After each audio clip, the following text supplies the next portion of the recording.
Saint Ignatius said that love is better expressed in actions rather than in words. Please put your hands together in welcoming Reverend Father Casper Miller, S.J., on stage to deliver the feast day message. Today, it is our privilege to listen to him.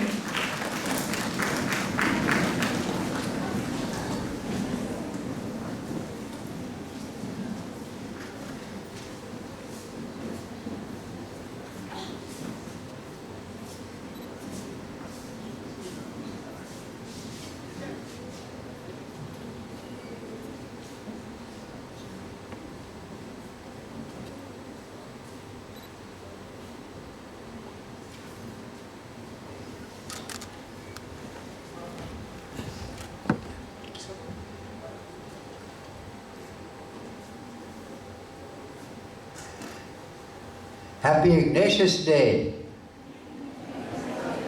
Please sit down.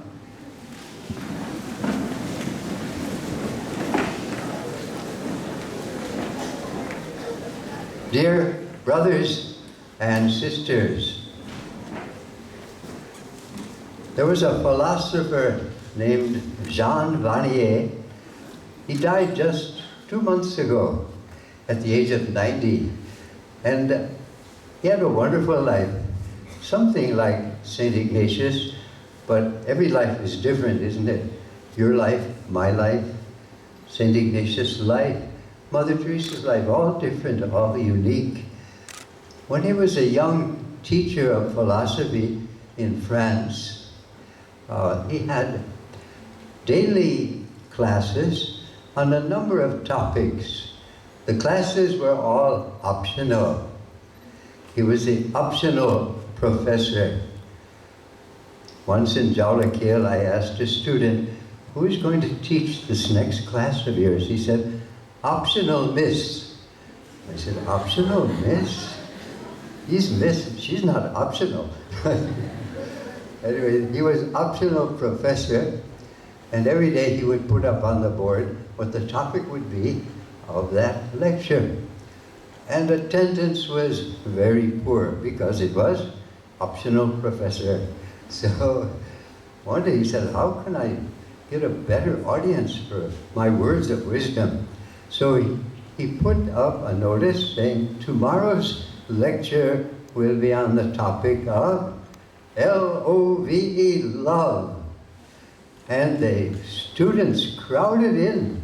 There weren't enough chairs for them. The standing room only. They were packed in at the doors. He had the audience he wanted because that's the topic we are all very interested in. And there's so many kinds of love. Many kinds. Maybe they could be divided into two types called need love and gift love. Selfish love, I need this, I need that, I love it, I want it. And gift love, I give what I am and the things I have to those I love. So I wanted to say a few words about St. Ignatius and love. He has this 30-day retreat called the Spiritual Exercises. It's written in a book, but it's not a book to be read. These are exercises to be done. And the very last one is called the Contemplation to Attain the Love of God. Sounds interesting. Contemplation to attain the love of God. Like if you do this exercise, you will attain the love of God. Not God's love for you, because that's taken for granted. That never stops. But the love of God as your possession, something within you that you can share with others. That unselfish love that God has for us. And the first thing that St. Ignatius has in his meditation, he gives a few points to it. And also, what do we desire from this contemplation or meditation? He puts it this way. He prays, I want a really deep and intimate knowledge of what? Of the many blessings received. Everything in my life is a blessing I give, so that filled with gratitude for all, I may praise and serve you. I love that phrase, filled with gratitude, because that's something we can all ask for and strive for, to be filled with gratitude. It's the same thing as people talk about today. Be positive. Don't be negative. If you are filled with gratitude, well, there's no room for anything else. There's no room for those negative thoughts about yourself. There's no room for comparisons. No room for discouragement. No room for envy or jealousy. It's just full of positivity, full of gratitude, no negativity. It's like a dark room. How do you get the darkness out of a dark room, pitch black? Well, you bring in a light.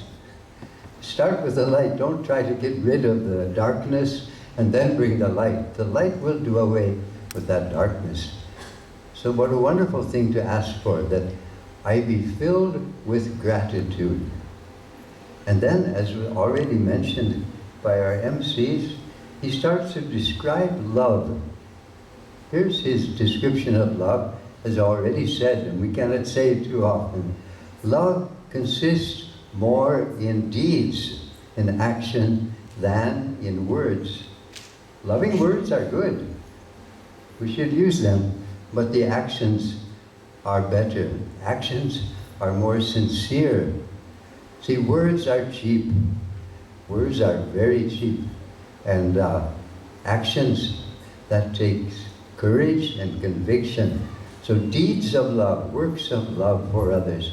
And I'm not talking about the feeling of love, but to desire good for someone and then to do things that are good for oneself and for others also.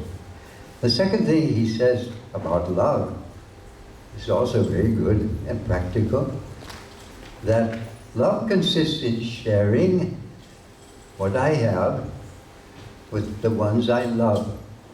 He puts it like this: the lover shares what he or she has with her beloved or his beloved. It's a sharing thing. And that we can do. Those acts of kindness, acts of sharing, we can certainly do. Another way of speaking of love, which comes from a more recent book, but also fits in quite well with Ignatius' description, to extend myself for someone's growth, to grow, help each other to grow, work for your own growth. Yesterday I saw an advertisement for a course. It's a course in personality development, 1-week course, and people have to sign up for it. And they promise, if you do this course, you will change. I didn't like that. When I joined the Jesuits, I remember I told my mother before I left home at that time, Mom, I want to be a priest, but I don't want to change. I don't want to change. I want to be myself. So I wasn't really happy with that course advertisement. Come to this course and you will change. I think it's better. Come to this course and you will grow. You'll be the same person, but you keep growing all your life long. And that's the story of St. Ignatius' life, and also Mother Teresa's life, whom you're going to, her life you're going to see in a few minutes. They both continued to grow, but they were the same persons. They didn't change, really. So my message to you on this day of Ignatius' Day, when we remember him, and then when we remember Mother Teresa also, let us also grow. Don't be like St. Ignatius. Don't be another Mother Teresa. They've done that.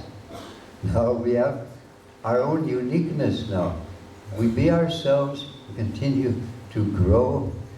So like them, our life story will be a love story.